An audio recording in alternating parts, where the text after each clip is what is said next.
Hello students, welcome again all of you in your geography classes, and I hope all of you are enjoying your learning and do your work regularly. So with this hope, let's start today's session. So today we are going to read the chapter 4th of part 1st, that is human development. So first of all, we know about what is the term development means. So the word growth and development both used as synonyms. दोनों को एक दूसरे की जगह पर use किया जाता है. We discuss what is the difference between growth and development.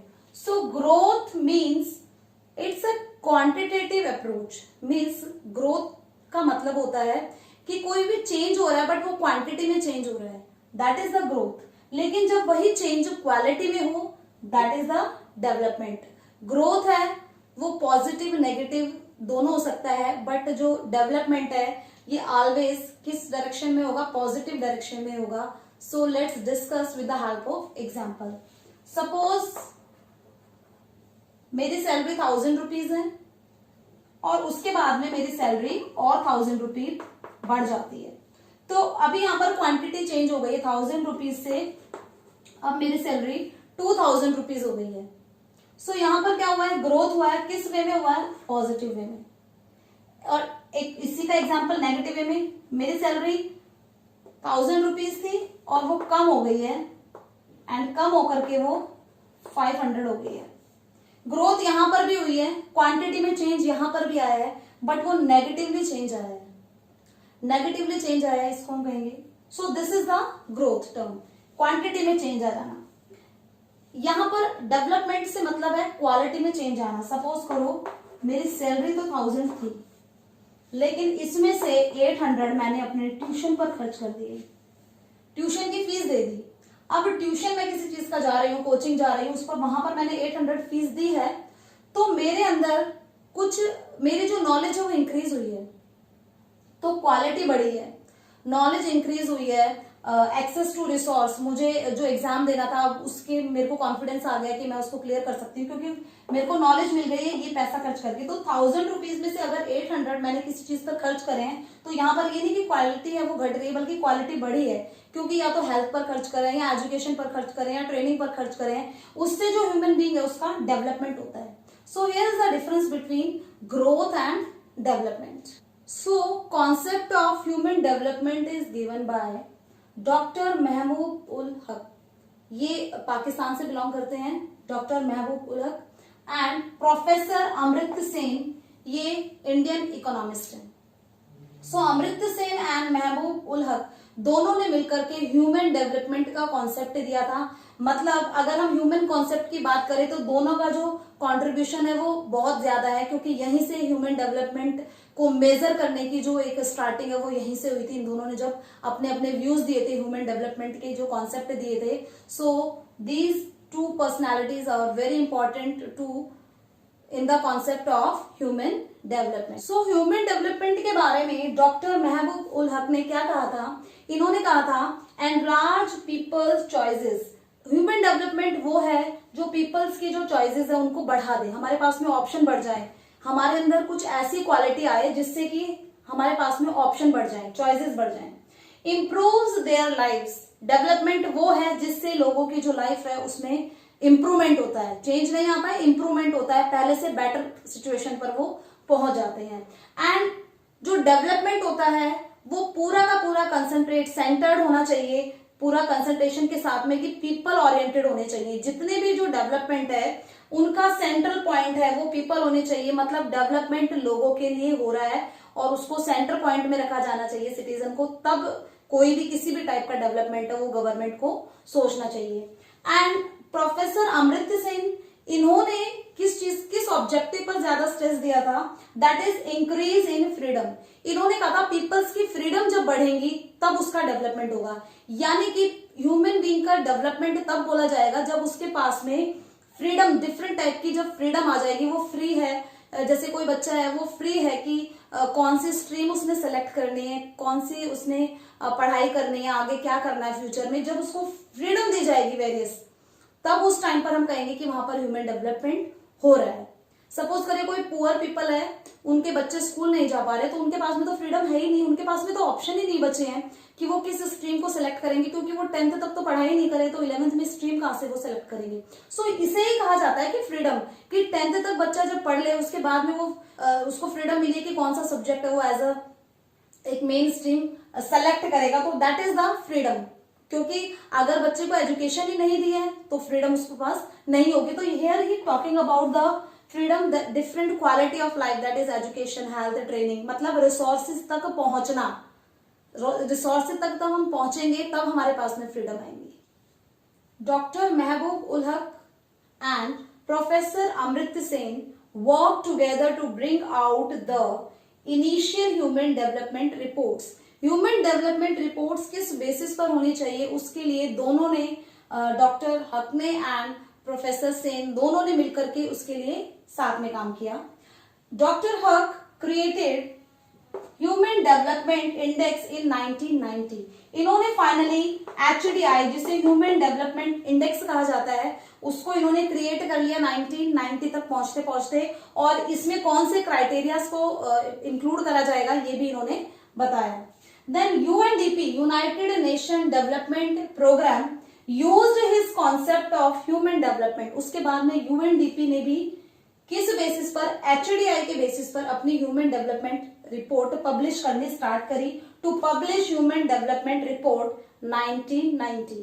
तो HDI इंडेक्स माना गया, किन किन चीजों को इंक्लूड करा जाएगा, और उसको पब्लिश करा गया जिसे HDR कहा जाता है, ह्यूमन डेवलपमेंट रिपोर्ट। और ये भी 1990 के बाद में UNDP ने इसको हर साल पब्लिश करना स्टार्ट कर दिया, to compare the development of different countries, different countries का कंपैरिजन करना कि किस कंट्री में ज्यादा डेवलपमेंट है। उसके लिए 1990 से UNDP ने HDR है उसको पब्लिश करना स्टार्ट करा था। Now we will read about the aspects of human development.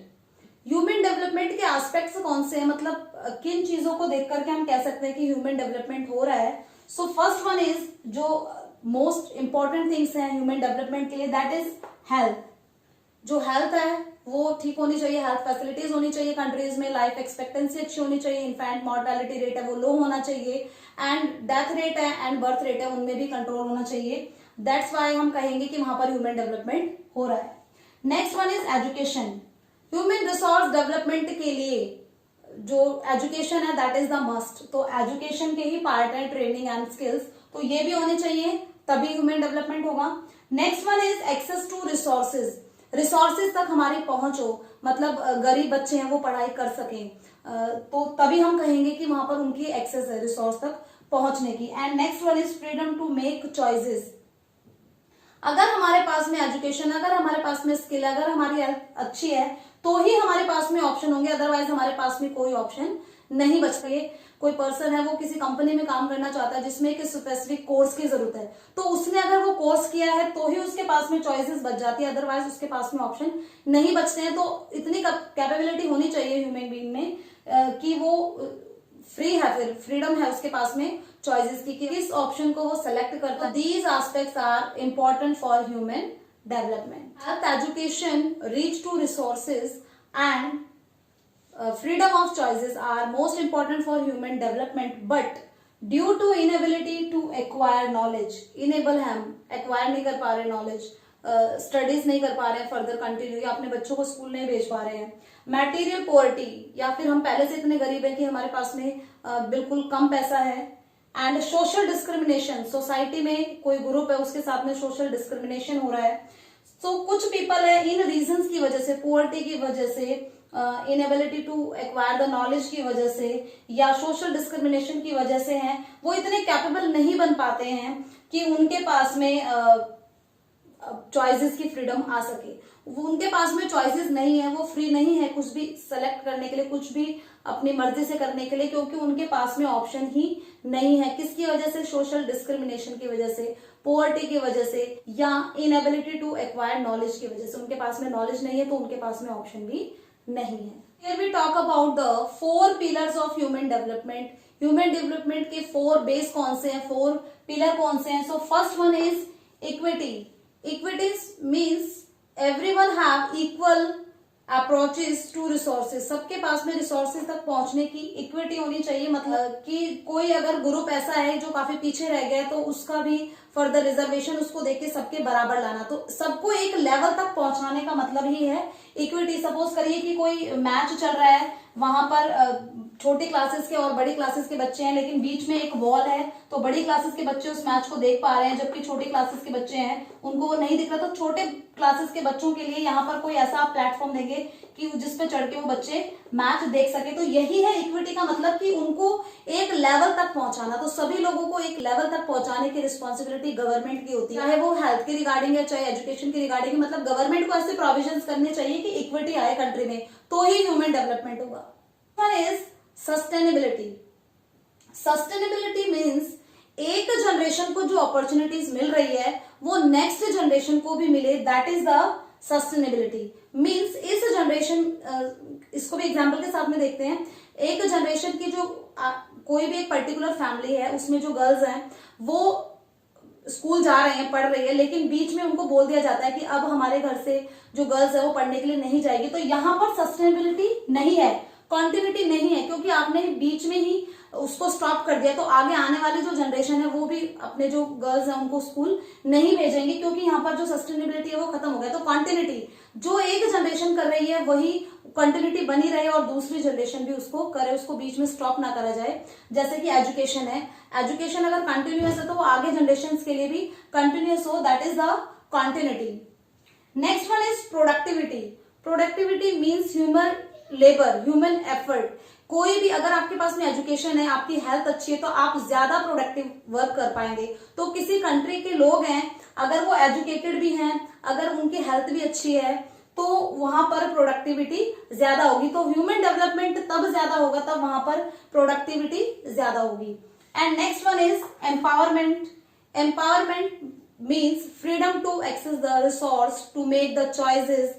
आप अपनी लाइफ की क्वालिटी को अच्छा बना सके, आपको ऐसे पावर्स दे देना, आपका जो अपलिफ्टमेंट कर देना। सपोज करिए जो एक सोशल ग्रुप है उसका डिस्क्रिमिनेशन हुआ है, पास्ट से ही उसके पास में लैंड नहीं थी, तो अब गवर्नमेंट ऐसे प्रोविजन करे कि उनको भी एम्पावरमेंट दे। मतलब उनके लिए भी कुछ ऐसे उनको या तो कहीं पर प्लॉट दिलवाए या कहीं पर लैंड दिलवाए कि वो भी, उनको भी कुछ एम्पावरमेंट, मतलब उनको भी कुछ वैल्यू मिले सोसाइटी में। तो ये पावर तब दी जाएगी कि गवर्नमेंट की पॉलिसी, गुड गवर्नेंस, गुड अच्छी एक जो गवर्नमेंट है, वो जो कोई भी सोशल ग्रुप है जिसके साथ में डिस्क्रिमिनेशन होता था, क्लासेस है या वुमेन है, उनके अपलिफ्टमेंट के लिए गवर्नमेंट कुछ ऐसी स्ट्रेटेजीज बनाएंगी, उनको रिजर्वेशन देगी कि उनका अपलिफ्टमेंट हो और उनके पास में इक्वालिटी हो, उनके पास में चॉइसेस हो, उनके पास में भी फ्रीडम हो। So these are the 4 pillars of human development. Now we will read some of the approaches of human development. Human development की अप्रोचेस में फर्स्ट आता है इनकम अप्रोच। किसी भी कंट्री की इनकम को देख के पता लगाया जाता है कि कंट्री में कितना ह्यूमन डेवलपमेंट हुआ है। तो इसे ओल्डेस्ट अप्रोच कहा जाता है कि हमने किसी कंट्री का इनकम लेवल देखा, चाहे वहां पर एजुकेशन नहीं हो, चाहे वहां पर हेल्थ फैसिलिटी नहीं हो, खाली हम इनकम को देख के, पैसे को देख करके एक एज्यूम कर रहे हैं कि वहां पर ह्यूमन डेवलपमेंट है। लेकिन it's not correct, because human development में ह्यूमन बीइंग से रिलेटेड सारे एस्पेक्ट देखे जाते हैं। ओनली उसमें हम मैटेरियलिस्टिक नहीं होते हैं, उसमें हम ओनली इनकम नहीं देखेंगे, पैसा नहीं देखेंगे, बाकी के जो एस्पेक्ट्स होते हैं उनको इग्नोर किया जाता है। सो ये ओल्ड अप्रोच है जिसमें ये माना जाता था कि किसी कंट्री का ह्यूमन डेवलपमेंट तभी होगा, कोई कंट्री है वो उसका डेवलपमेंट तभी होगा तब वहां पर इनकम लोगों की ज्यादा है। क्योंकि अगर इनकम ज्यादा है तो वो फ्रीडम है, उनके पास में लाइफ को एंजॉय कर रहा है, एक इंडिविजुअल है, उसके पास में डिफरेंट फ्रीडम आ गई है और पैसे से वो सब कुछ खरीद सकता है, ऐसा माना जाता था किसमें, इनकम अप्रोच में। Is welfare approach. Welfare approach में ह्यूमन बीइंग के डेवलपमेंट के डिफरेंट एस्पेक्ट्स को देखा जाता है और इसमें गवर्नमेंट को रिस्पॉन्सिबल माना जाता है कि जो बेसिक हेल्थ फैसिलिटीज है या एजुकेशन है या कोई भी पॉलिसी है जो ह्यूमन बीइंग के डेवलपमेंट के लिए है, उसका रिस्पॉन्सिबल गवर्नमेंट को माना जाता है कि गवर्नमेंट को एक्सपेंडिचर करना चाहिए, गवर्नमेंट को पॉलिसीज एंड प्रोग्राम्स बनाने चाहिए जिससे ह्यूमन डेवलपमेंट हो। मतलब किसी कंट्री के सिटीजन्स का डेवलपमेंट तब होगा तब वहां की जो गवर्नमेंट है वो इनिशिएटिव लेगी इसको और लोगों के डेवलपमेंट के लिए बहुत ज्यादा पॉलिसीज वो बनाएगी, उनके एजुकेशन के लिए, हेल्थ के लिए और different aspects of life. So in welfare approach that a government should always work for the welfare of their citizens. Citizens के welfare के लिए काम करेगी गवर्नमेंट, किसमें? welfare approach में ही माना जाता है. Next approach is basic needs approach. Basic needs approach में ये माना जाता है कि जो ह्यूमन बीइंग की अगर बेसिक नीड्स पूरी हो रही है तो उस कंट्री में ह्यूमन डेवलपमेंट होगा. और जो बेसिक नीड्स है उसमें क्या, जैसे ILO इंटरनेशनल लेबर ऑर्गेनाइजेशन ने कहा है कि health, sanitation, education, food, water and housing जो फैसिलिटीज है अगर ये मिल रही है ह्यूमन बीइंग को तो वहां पर ह्यूमन डेवलपमेंट होगा. और यहाँ पे जो फ्रीडम और चॉइसेस और अपॉर्चुनिटीज की जो हम बात कर रहे थे उसको इग्नोर करा गया है. मतलब एक इंडिविजुअल की फ्रीडम या अपॉर्चुनिटीज या एक्सेस टू रिसोर्स है उसका यहाँ पर कोई भी एक्सप्लेनेशन नहीं है. यहाँ पर सिर्फ यही बोला गया है अगर किसी कंट्री में health, sanitation, education, food, water and housing facilities अगर लोगों को मिल रही है सो कहा जाएगा वहां पर ह्यूमन डेवलपमेंट है. Last approach that is the capability approach is associated by Amartya Sen. Amartya Sen ने कहा था कि building human capabilities in areas of health, education and access to resource, कि ह्यूमन बीइंग के अंदर इतनी कैपेबिलिटी ला देना कि उसको हेल्थ फैसिलिटीज देना, उसको एजुकेशन देना ताकि वो रिसोर्सेज तक पहुंच सके. सो लास्ट अप्रोच है कि अगर हम एक इंसान को इतना काबिल बना दें कि एजुकेशन भी उसे मिले, उसकी हेल्थ भी अच्छी है, कि उसके पास में फ्रीडम ऑफ चॉइस है, वो अपने जो चाहे वो कर सकता है, उसके पास में इंडिविजुअल एक फ्रीडम है, उसके पास में ऑप्शन है और उन ऑप्शन में से वो बेटर ऑप्शन को सेलेक्ट कर सकता है. अगर ये ह्यूमन बीइंग के पास में है तो हम कहेंगे कि ट्रू सेंस में वहां पर ह्यूमन डेवलपमेंट हो रहा है. तो यहाँ पर जोर दिया गया था ह्यूमन कैपेबिलिटी, मतलब ह्यूमन बीइंग को इतना कैपेबल बना दीजिए कि वहां पर आपको ह्यूमन डेवलपमेंट दिखाई देगा क्योंकि वहां पर सब लोग हैं, उनको रिसोर्सेज मिलेंगे.